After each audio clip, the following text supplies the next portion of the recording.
Hi friends, இன்றைக்கி நாம் 8086 micro ப்ராசஸரோட architecture பற்றி பார்க்க போகிறோம். 8086 இஸ் அ 16-பிட் மைக்ரோ ப்ராசஸர்னு சொல்கிறோம். 16-பிட் மைக்ரோ ப்ராசஸர் அப்படின்னா என்ன? நம்ம இன்ஸ்ட்ரக்ஷன்ஸ் எல்லாமே ஒரு சைக்கிளில் தான் ஒர்க் ஆகும். First cycle, second cycle, third cycle, இந்த மாதிரி சைக்கிள்ஸில் தான் ஒர்க் ஆக போகுது. ஃபர்ஸ்ட் சைக்கிள் எடுத்துக்கலாம். ஒரு 16-பிட் இன்புட் கொடுத்தா 16-பிட் அவுட்புட் தருது. செகண்ட் சைக்கிளில் 16-பிட் இன்புட் கொடுத்தா 16-பிட் அவுட்புட் கொடுக்குது. ஸோ ஒரு சைக்கிள்லையும் ஒரு 16-பிட் இன்புட்டுக்கு 16-பிட் அவுட்புட் தருது. இதனால நம்ம இதை 16-பிட் மைக்ரோ ப்ராசஸர்னு சொல்கிறோம். 8086 மைக்ரோ ப்ராசஸர் ஆர்கிடெக்சரை நாம் 2 யூனிட்டாக டிவைட் பண்ணுறோம். First bus interface unit, second execution unit. இப்போது இதை ஏன் 2 யூனிட்டாக டிவைட் பண்ண போகிறோம் அப்படிங்கிறத நம்ம பின்னாடி வர ஸ்லைட்ஸில் பார்க்கலாம்.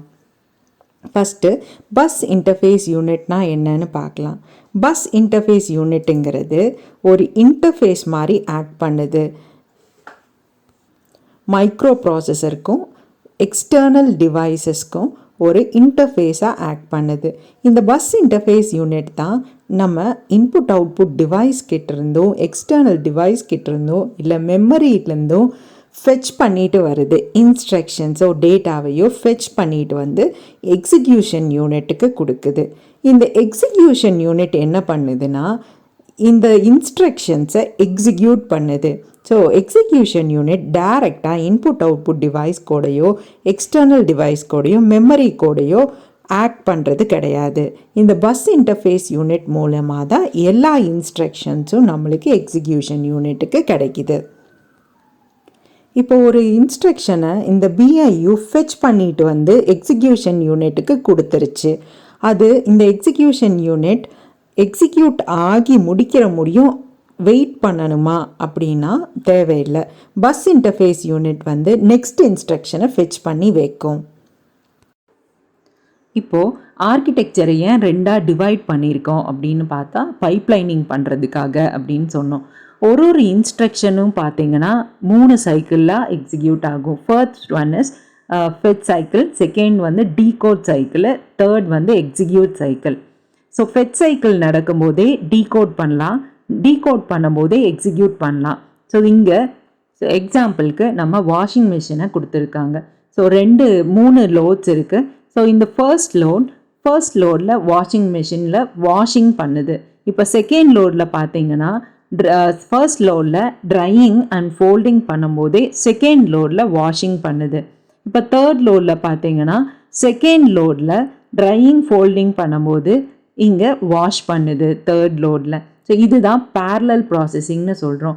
ஒரு இன்ஸ்ட்ரக்ஷனை ஃபெச் பண்ணிகிட்டு இருக்கும் போது இன்னொரு இன்ஸ்ட்ரக்ஷனை எக்ஸிக்யூட் பண்ணலாம். This is called as pipelining. இப்போ 2ஆக நம்ம ஆர்கிடெக்சரை டிவைட் பண்ணும்போது இந்த பைப்லைனிங்கை பண்ணலாம். பைப்லைனிங் பண்ணும்போது இன்ஸ்ட்ரக்ஷன்ஸ் ஃபாஸ்ட்டாக எக்ஸிக்யூட் ஆகும். பேரலல் எக்ஸிக்யூஷன் பண்ணுறதுனால நம்ம இன்ஸ்ட்ரக்ஷன்ஸ் ஃபாஸ்ட்டாக எக்ஸிக்யூட் ஆகும். இப்போ நம்ம 8086 ஆர்கிடெக்சரை 2ஆக டிவைட் பண்ணியிருக்கோன்னு சொன்னோம். First bus interface unit, second execution யூனிட்னு பார்த்தோம். இப்போ பஸ் இன்டர்ஃபேஸ் யூனிட்டோட வேலை என்ன?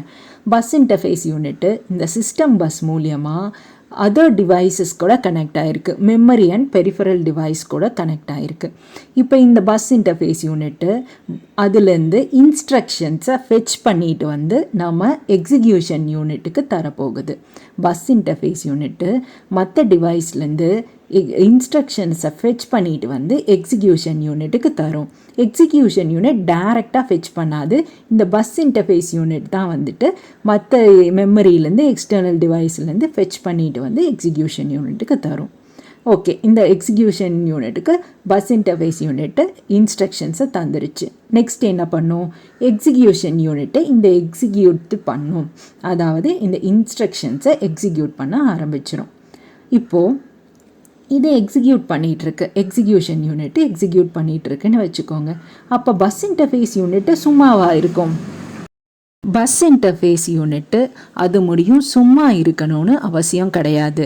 நம்ம எக்ஸிக்யூஷன் யூனிட்டில் இன்ஸ்ட்ரக்ஷன்ஸை எக்ஸிக்யூட் பண்ணிட்டு இருக்கும்போதே பஸ் இன்டர்ஃபேஸ் யூனிட்டு அதர் இன்ஸ்ட்ரக்ஷன்ஸை ஃபெச் பண்ணிட்டு வந்து வச்சுக்கலாம். நெக்ஸ்ட் இன்ஸ்ட்ரக்ஷன் என்ன அப்படின்னு ஃபெச் பண்ணிட்டு வந்து நம்ம க்யூவில் வச்சுக்கோம். அதனால தான் நம்ம இங்கே பைப்லைனிங் யூஸ் பண்ணுறோம்.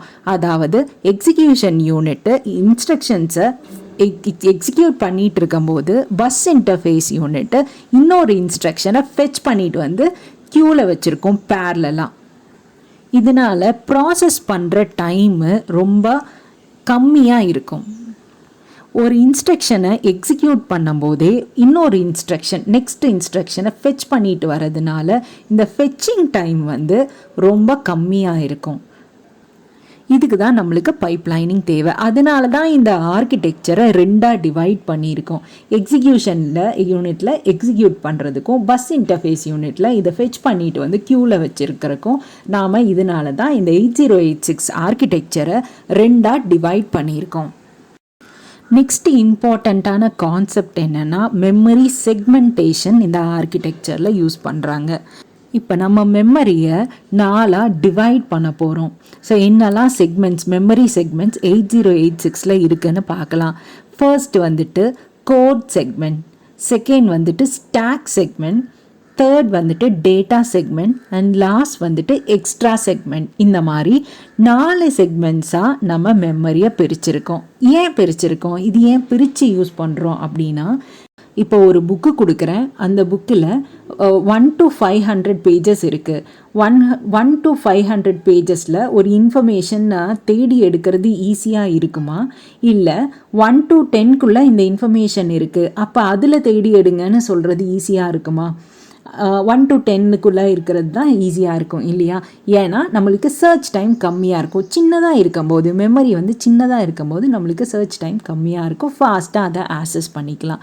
இந்த மாதிரி தான் நம்ம மெமரியை வந்து செக்மெண்ட் பண்ணி வச்சுருக்கோம். இதுக்குள்ளே தான் இது இருக்குது அப்படின்னு தேடி எடுக்கிறது ரொம்ப ஈஸியாக இருக்கும். ஃபாஸ்டராக நம்ம டேட்டாவை ஆக்சஸ் பண்ணி எடுத்துடலாம். இதுக்காக தான் மெமரி செக்மெண்டேஷன் பண்ணுறோம். நம்ம ப்ராசஸரை ஃபாஸ்ட்டாக ஒர்க் பண்ண வைக்கிறதுக்காக இந்த மாதிரி செக்மெண்டேஷன் பண்ணுறோம். ஸோ என்னெல்லாம் செக்மெண்ட் இருக்குது அப்படின்னு ரிப்பீட் பண்ணுறேன். Code segment, stack segment, data segment and extra segment. So இது எல்லாத்தையும் இந்த 4 செக்மெண்ட்டையும் சேர்த்து I have 1 MB of memory. Okay, 1 MB memory இருக்குது. இது எப்படி 1 MB அப்படின்னு சொல்கிறேன் வாங்க. ஃபர்ஸ்ட் 8086 பார்த்தீங்கன்னா 20 பிட் அட்ரஸ் லைன். ஓகேவா, 20 பிட் அட்ரஸ் லைன், 20 பின்ஸ் இருக்குது. 8086 20 பிட் அட்ரஸ் லைன்ஸ் இருக்குது. So it can access 2x20.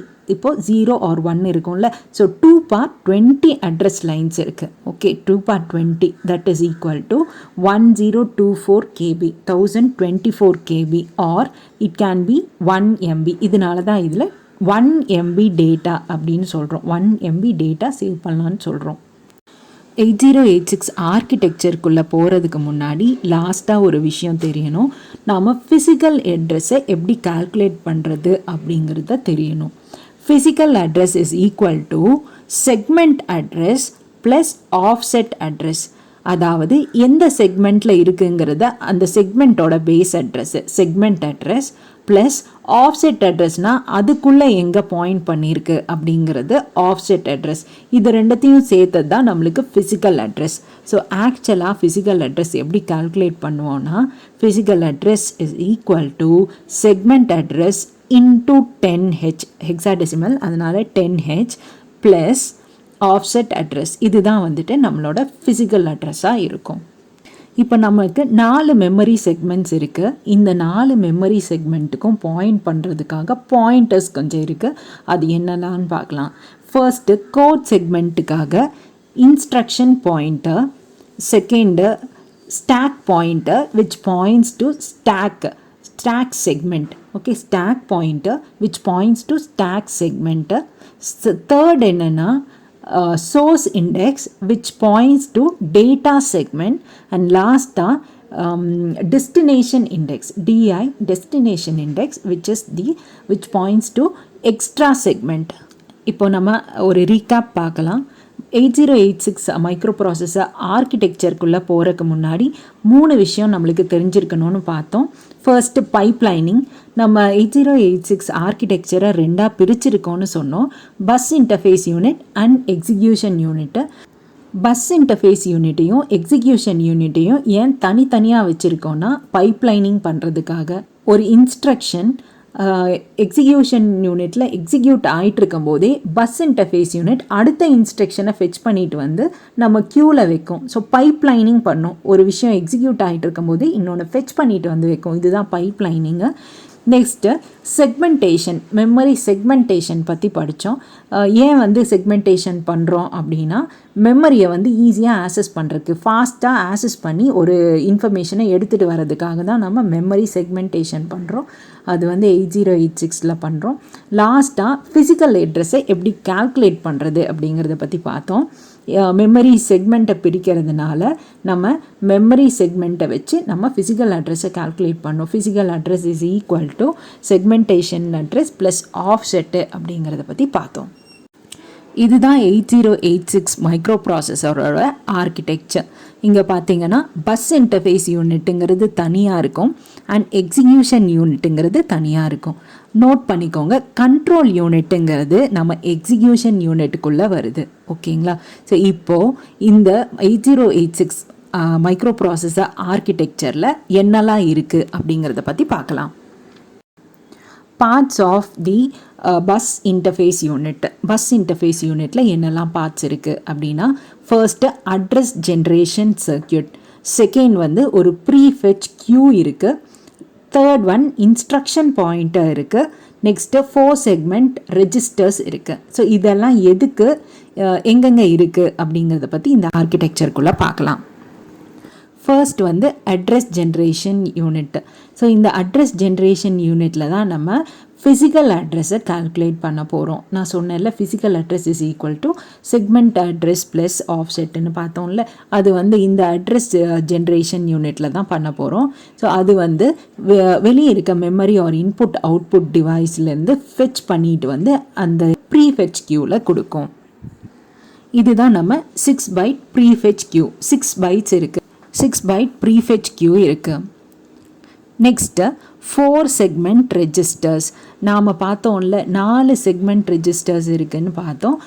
அது என்னெல்லாம்னா code segment, stack segment, data segment, extra segment, இந்த 4 செக்மெண்ட் ரெஜிஸ்டர்ஸும் இருக்குது. நெக்ஸ்ட்டு இன்ஸ்ட்ரக்ஷன் பாயிண்ட்டை பற்றி பார்த்தோம். ஸோ இன்ஸ்ட்ரக்ஷன் பாயிண்ட்டை நெக்ஸ்ட் இன்ஸ்ட்ரக்ஷன் எங்கே இருக்குது அப்படின்னு ஐடென்டிஃபை பண்ணுறதுக்காக அந்த இன்ஸ்ட்ரக்ஷன் பாயிண்ட்டை இங்கே இருக்குது. நெக்ஸ்ட் பார்த்தீங்கன்னா கண்ட்ரோல் யூனிட்டு. கண்ட்ரோல் யூனிட் அது எதுக்குன்னா, இந்த 6 பைட் ப்ரீஃபெச் கியூலேருந்து இன்ஸ்ட்ரக்ஷனை கெட் பண்ணி அது டீகோட் பண்ணும், பைனரியாக கன்வெர்ட் பண்ணி நெக்ஸ்ட்டு எக்ஸிக்யூஷன் யூனிட்டுக்கு கொடுக்கும். இதுதான் இதோட வேலை. நெக்ஸ்ட் பார்த்தீங்கன்னா ஜென்ரல் பர்பஸ் ரெஜிஸ்டர்ஸ் இருக்குது. எக்ஸிக்யூஷன் யூனிட்டில் ஜென்ரல் பர்பஸ் ரெஜிஸ்டர்ஸ் இருக்குது. இங்கே பார்த்தீங்கன்னா we will have AHAL, BHBL, CHCL, DHDL இந்த மாதிரி தனித்தனியாக பிரிச்சிருக்காங்க. இந்த AHAL ரெண்டையும் சேர்த்தது AX ரெஜிஸ்டர், ரெண்டையும் சேர்த்தா AX. BHBL ரெண்டையும் சேர்த்தது BX ரெஜிஸ்டர், CHCL சேர்த்தது CX ரெஜிஸ்டர், DHDL சேர்த்தது DX ரெஜிஸ்டர். இப்போ AHALனு தனித்தனியாக இருக்குது. AHங்கிறது 8 பிட்ஸு, ALங்கிறது 8 பிட்ஸு. இப்போ 16 பிட்ஸ் வேணும் அப்படின்னா AHALனு சேர்த்து AX ரெஜிஸ்டர்னு நம்ம யூஸ் பண்ணிப்போம். இப்போ 8 பிட்ஸு தான் வேணும் அப்படின்னா AH இல்லாட்டி AL இதை மட்டும் யூஸ் பண்ணிட்டா போதும். லாஸ்ட்டாக ALUவும் ஃப்ளாக்ஸும் இருக்குது. ALU அப்படிங்கிறது என்னென்னா அரித்மெட்டிக் லாஜிக் யூனிட். இது என்ன பண்ணுன்னா அரித்மெட்டிக் லாஜிக் ஆப்ரேஷன்ஸை பெர்ஃபார்ம் பண்ணுறதுக்காக நம்ம ALU வச்சுருக்கோம். லாஸ்ட்டாக நம்ம பார்க்க போகிறது ஃப்ளாக்ஸ். ஸோ ஃப்ளாக்ஸ் எதுக்குன்னா, இப்போது ஒரு நம்பர் இருக்குது, டிவைட் பை 0 பண்ணுறோம், அப்போது ஒரு எரர் அக்கர் ஆகுது அப்படின்னா அது எரர்னு ஒரு பக்கம் இண்டிகேட் பண்ணும்ல, அது வந்து ஃப்ளாக் ரெஜிஸ்டரில் இண்டிகேட் பண்ணுவோம். இந்த மாதிரி we have flags for carry flag, parity flag, auxiliary carry flag, zero flag, sign flag, single step drop, interrupt enable, string direction, overflow, இந்த மாதிரி நிறைய ஃப்ளாக்ஸ் இருக்குது. ஸோ இதை பற்றி இன்னும் டீட்டெயில்டாக இன்னொரு வீடியோவில் பார்க்கலாம். நெக்ஸ்ட்டு ஒரு எக்ஸாம்பிள் இன்ஸ்ட்ரக்ஷன் சைக்கிள் பற்றி பார்க்கலாம். எப்படி பைப்லைனிங் ஒர்க் ஆகும், எப்படி இன்ஸ்ட்ரக்ஷனை ஃபெச் பண்ணுது, டீகோட் பண்ணுது அப்படிங்கிறத பற்றி பார்க்கலாம். இப்போது ஒரு இன்ஸ்ட்ரக்ஷனை மெமரியிலேருந்து ஃபெச் பண்ணிட்டு வருது,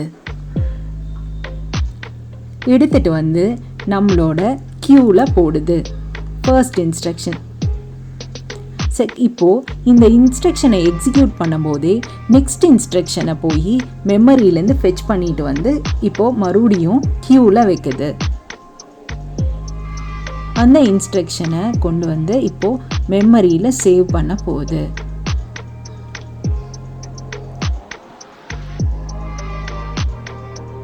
இப்போது இது ரெண்டத்தையும் ஆட் பண்ணும், ரெஜிஸ்டரில் இருக்கிற கண்டென்ட்ஸ் ரெண்டத்தையும் ஆட் பண்ணும். அதுக்கு அரித்மெட்டிக் லாஜிக் யூனிட் யூஸ் பண்ண போகிறோம்.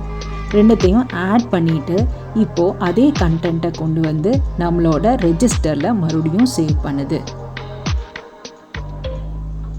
வண்டர்ஃபுல் இல்லையா? Thank you for listening.